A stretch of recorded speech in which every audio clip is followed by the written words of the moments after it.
opportunity to pick. In the Matrix, Neo has the opportunity to pick between the blue and the red. The blue pill allows him to continue life as it is. However, he would remain a slave into the prison and bondage like everyone else.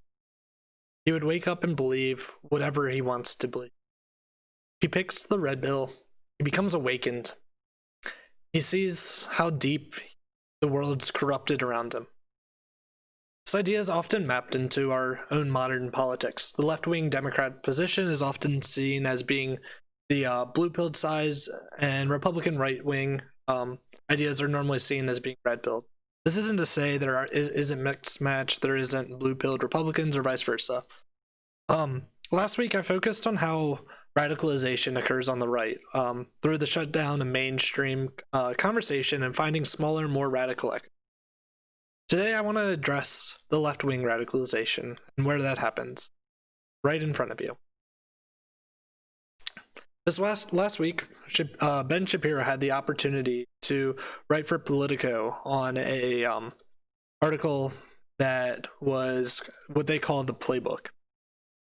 This is a piece where they allow like a guest speaker or a guest writer to join and give their views on the world. Ben came in and did this the day after Trump's impeachment. Ben obviously took the opportunity to share his thoughts on the impeachment and, essentially a justification for why Republicans oppose it. He made the following argument. Opposition to impeachment from Republicans comes from a deep belief that members of the left wanted their destruction along with Trump's. He gives the following evidence. Senator Ron Wyden suggested this week at NBCNews.com that the only way to prevent a repeat of the Capitol riot was endorsement of a full slate of Democratic agenda items. Representative Alexandria Ocasio-Cortez suggested that southern states are not red states, they are suppressed states, which means the only way that our country is going to heal is through the actual liberation of southern states. And Paul Krugman of the New York Times placed blame on the Capitol riots on the entire Republican Party infrastructure. He continues, unity looks a lot like sign on to our agenda or be lumped in with the Capitol rioters. The entire argument is if you supported Trump, you were somewhat culpable for the riots, regardless of your thoughts on the riots, regardless on whether you were begrudgingly pro-Trump or if you just thought he was the lesser of two evils. The irony is how the Politico writers responded to this. So the entire argument Shapiro is giving is that the problem with how the left is responding to these events is lumping the right generally with the radical right.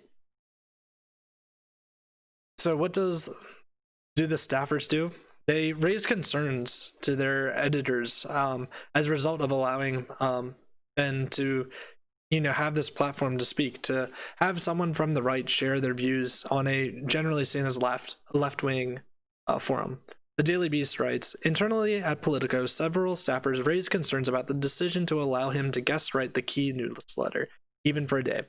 One staffer pointed out in a company-wide Slack channel that the right-wing pundit has a long history of bigoted and incendiary commentary, making it especially inappropriate to elevate him in the wake of last week's violent attack on the Capitol by rioters who critics say have been radicalized for years by the fiery rhetoric of right-wing media stars like Shapiro. It's clearly generated a wave of negative attention, and I fear it's already overshadowing a lot of what great work being done by journalists across the newsroom, the staffer added.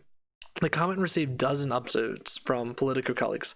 This is especially confusing given the newsroom's welcome efforts over the last years to cover issues related to race in a more intentional, elevated, thoughtful way. They reacted in the exact same way Shapiro says the irony and the problem is of the left. It's lumping a mainstream right-wing host, which I don't think anyone on the right wing thinks that Ben is overly conservative. He seems pretty middle of the road, but lumping that with the attacks on the Capitol, it's the exact problem that we see with left-wing radicalism, is it happens right in front of our face. In the same week, as a result of the riots, we saw many big businesses come out and remove their financial support for right-wing causes. We saw additional just talk about, treating Trump supporters in a different manner than they did past administrations. So from NPR, there was a story here that Forbes editor warns against hiring press secretaries from Trump administration. This goes into how essentially the press secretaries for Trump shouldn't be hired, and they quote based on lies of omission. If this was the standard that we held any former press secretary in history, not a single one would be qualified. Every single, like, the nature of giving a speech and everything is that there are things that you omit. We see an additional piece from msnbc. Corporations need to treat climate deniers like Trump's election deniers.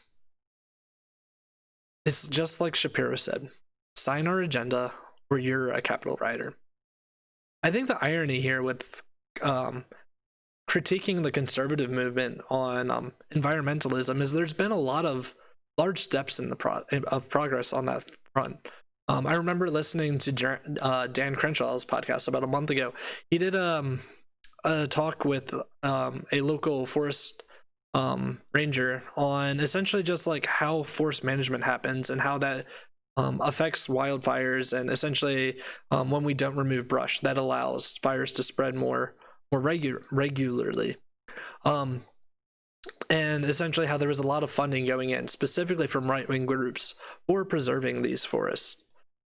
And he does it based on a conservative principle: to conserve, to preserve. The issue with how the left is viewing climate is just like Shapiro says: do it my way or you're a Capitol rioter. I think finally we have to look that the left has its own equivalent of the Q or QAnon equivalent. There's a conspiracy going around that Republican members of Congress gave tours to for the sole purpose of allowing rioters to essentially do like reconnaissance on the Capitol. The issue with this is that these tours are a regular thing. I know I've seen many senators and representatives have on their homepages for people in their district to sign up for these tours. There has been limitations on them as a result of COVID, but as far as I can tell, these were still going on. But how is this seen in the mainstream? When Q does its own, people are in the shadows protecting us, it gets deplatformed, it gets ridiculed, and it has to go off the name brand media platform.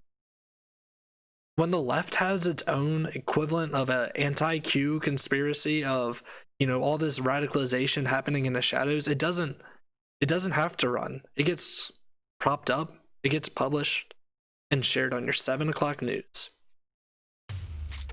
This is your Not So News update. Please like and subscribe if you enjoyed the video. Have a good one.